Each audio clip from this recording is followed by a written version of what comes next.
अखिल भारतीय मराठा महासंघ व 14 वंचित गावांची पाणी परिषद यांच्या वतीने आज जिल्हाधिकारी साहेब यांना वंचित गावांसाठी पाणी मिळण्याचे मागणीपत्र देण्यात आलं। खरं तर गेल्या 30-35 वर्षांपासून ही 14 गावं पाण्यापासून वंचित आहेत। खंडाळा तालुक्यासाठी धोम बलकवडी व नीरा देवघर अशी 2 धरणं होऊनसुद्धा खंडाळा तालुक्यातील ही 14 गावं पाण्यापासून वंचित राहिलेली आहेत आणि त्या गावांना पाणी मिळावे म्हणून वेगवेगळ्या वेळी वेगवेगळ्या स्तरावर आंदोलनं करण्यात आली, निवेदनं देण्यात आली, परंतु अद्यापही या गावांना न्याय मिळालेला नाही। आमच्या नंतर ज्या गावांच्या मागण्या होत्या अशा माळसर तालुक्यातील 16 गावांना नव्याने पाणी मंजूर करण्यात आलं। त्यांच्या सिंचन योजनाचं काम सुरू झालं, टेंडर निघाली, पण आमच्या गावांसाठी 30 वर्षापासून प्रतीक्षा असतानासुद्धा पाणी मिळालं नाही। त्यासाठी मग आम्ही हे निवेदन जिल्हाधिकारी साहेबांना देत आहोत। तहसीलदारांना दिलेलं आहे, पालकमंत्र्यांना दिलेलं आहे, सर्व स्तरावर आम्ही ही निवेदनं दिलेली आहेत आणि येत्या कालावधीमध्ये आंदोलन तीव्र करण्याचा विचार या 14 गावातील ग्रामस्थांचा आहे।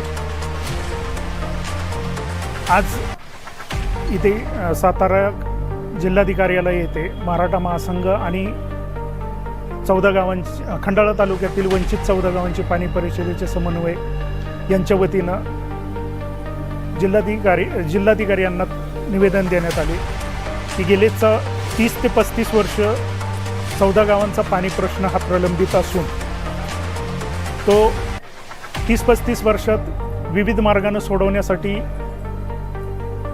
ग्रामस्थांना 14 गावातील ग्रामस्थांना शेतकऱ्यांना प्रयत्न केला, मात्र तो सुटू शकला नाही।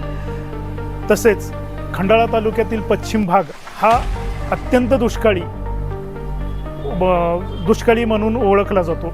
याच पश्चिम तालुक्यातील ही 14 गावे असून सदर खंडाळा तालुक्यातून सातारा जिल्ह्यातील प्रसिद्ध देवस्थान मांढरदेवी इकडे जाणारा 1972 पासून घाट रस्ता सुद्धा प्रलंबित असून वेगवेगळ्या मार्गानं या पश्चिम तालुक्याचा विकास होण्याच्या संधी असताना सुद्धा प्रशासनाच्या आणि लोकप्रतिनिधींच्या अनास्थेपायी हा तालुका आज तागायत खूप मागासलेपण भोगत आहे।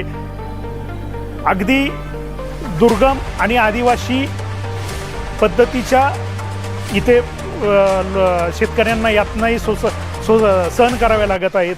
वन्य प्राण्यांच्या माध्यमातून वगैरे अन्य खूप स्तरावरती शेतकऱ्यांना यातना सोसाव्या लागत आहेत आणि हा पाणी प्रश्न सोडवण्यासाठी गेली अनेक वर्ष प्रयत्न असताना आता हा प्रश्न लवकरात लवकर शासनाने मार्गी लावावा आणि आराखड्यात नसलेली 14 गावे आराखड्यात घेऊन त्यांना पाणी लवकरात लवकर देण्याची व्यवस्था करावी।